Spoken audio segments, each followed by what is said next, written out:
સરહદી વાગડ વિસ્તારના રાપર તાલુકાના બાલાસર પોલીસ સ્ટેશન ખાતે લોક જાગૃતિ હેતુસર હેલ્મેટ વિતરણ તથા મહિલા સશક્તિકરણનો કાર્યક્રમ યોજાયો હતો,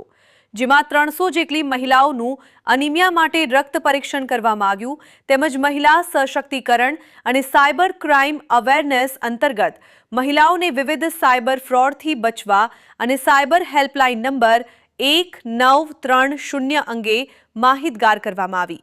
સાથે જ રાષ્ટ્રીય માર્ગ સલામતી માસ અંતર્ગત રોડ સેફટી અને ટ્રાફિક અવેરનેસ માટે વાહન વ્યવહારના નિયમોનું પાલન કરવા તથા ટુ વ્હીલર ચાલકોને ફરજિયાત હેલ્મેટ પહેરવાની સમજ આપવામાં આવી અને એક નવી પહેલ તરીકે 300 જેટલા બાઇક ચાલકોને મફત હેલ્મેટનું વિતરણ કરવામાં આવ્યું। આ કાર્યક્રમમાં વાડીલાલ સાવલા, માજી ધારાસભ્ય પંકજ મહેતા, ત્રિકાલદાસજી મહારાજ, ભારત વિકાસ પરિષદ કચ્છ પ્રાંતના સંગઠન મંત્રી ડોક્ટર અનંત હોંગલ, સંયોજક ડોક્ટર સંજય પટેલ તેમજ બાલાસર પોલીસ સ્ટાફ અને મોટી સંખ્યામાં ગ્રામજનો ઉપસ્થિત રહ્યા હતા અને આ સમગ્ર કાર્યક્રમ બાલાસર પોલીસ સ્ટેશન તથા ભારત વિકાસ પરિષદ દ્વારા સંયુક્ત રીતે આયોજિત કરવામાં આવ્યો હતો।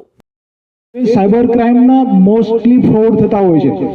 તો ફ્રોડ કરનાર લોકો ક્યારે પણ પોતાની ઓળખ નથી આપી શકતા, કારણ કે આ લોકો વિદેશમાં બેસીને અહીંયા આખું નેટવર્ક ચલાવી રહ્યા છે।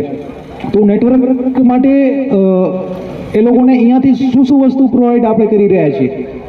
એ આપણે ધ્યાન નથી હોતું। એક તો મોબાઈલ નંબર છે, કારણ કે મોબાઈલ નંબર આપણા નામના કેટલા મોબાઈલ સિમ છે એ આપણને ક્યારેય ખબર નથી હોતી અને આ લોકો જે સાયબર ક્રિમિનલ્સ યુઝ કરે છે એ બીજાના નામના સિમ કાર્ડ યુઝ કરે છે, એટલે એ લોકો સુધી આપણે નથી પહોંચી શકતા। જેના નામનું સિમ કાર્ડ હોય એ વ્યક્તિ સુધી આપણે પહોંચીએ તો એને ખબર પણ નથી હોતી કે મારા નામના કેટલા સિમ કાર્ડ નીકળેલા છે। તો એ સેફટી સૌથી ફર્સ્ટ આપણી જરૂરી છે। ગવર્મેન્ટની એક વેબસાઇટ છે tefcov.sanchar-nigam.in, તો એના ઉપરથી એ વેબસાઇટ ઉપરથી આપણે જાણી શકીએ છીએ કે આપણા નામના સિમ કાર્ડ કેટલા એક્ટિવ છે।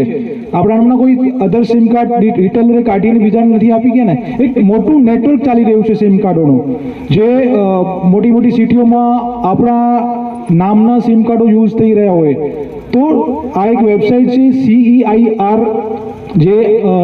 એક પોર્ટલ છે ગવર્મેન્ટનું, ભારત સરકારનું પોર્ટલ છે, એનામાં પણ આપણે જોઈ શકીએ છીએ કે આપણા નામના સિમ કાર્ડ કેટલા એક્ટિવ છે। પછી જે tef.com સંચાર નિગમની જે વેબસાઇટ છે એના પરથી આપણે જોઈ શકીએ છીએ કે આપણા નામના સિમ કાર્ડ કેટલા એક્ટિવ છે, કારણ કે મોર ધેન એકાઉન્ટ જે યુઝ થતા હોય છે એમાં જે સિમ કાર્ડો નાખેલા હોય છે જે થર્ડ પાર્ટીના સિમ કાર્ડો હોય છે, જેને સિમ કાર્ડ ધારકને પોતાને ખબર પણ નથી હોતી।